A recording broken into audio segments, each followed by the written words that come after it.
ಎಲ್ಲರಿಗೂ ಪರಿಸರ ದಿನಾಚರಣೆಯ ಶುಭಾಶಯಗಳು. ನಾನು ಇವತ್ತು ಸಸಿ ನೆಡೋಕ್ಕೆ 2ನೇ ಹಂಪಿ ಅಂತ ಪ್ರಸಿದ್ಧವಾದ ಗಬ್ಬೂರಿನ ಸುಗ್ರೇಶ್ವರ ಬೆಟ್ಟಕ್ಕೆ ಹೋಗ್ತಿದ್ದೀನಿ.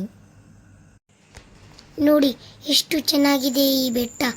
ಬೆಟ್ಟದ ಮೇಲಿನಿಂದ ನೇಚರ್ ಎಷ್ಟು ಚೆಂದ ಕಾಣುತ್ತಿದೆ ನೋಡಿ. ವಾವ್!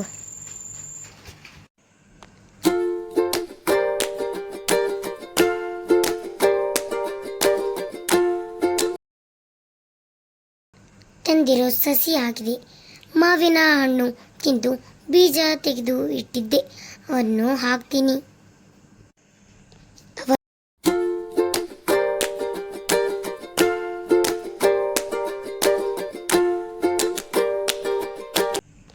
ಮೋಡ ಆಗಿದೆ, ಮಳೆ ಬರ್ಬೋದು ಅನಿಸುತ್ತೆ.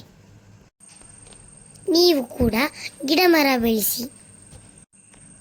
ಆಮೇಲೆ ಮನೆಗೆ ಬಂದು ನಮ್ಮ ಸ್ಕೂಲಲ್ಲಿ ಕೊಟ್ಟಿದ್ದ ಸಸಿನ ಹಾಕಿದೆ. Thank you.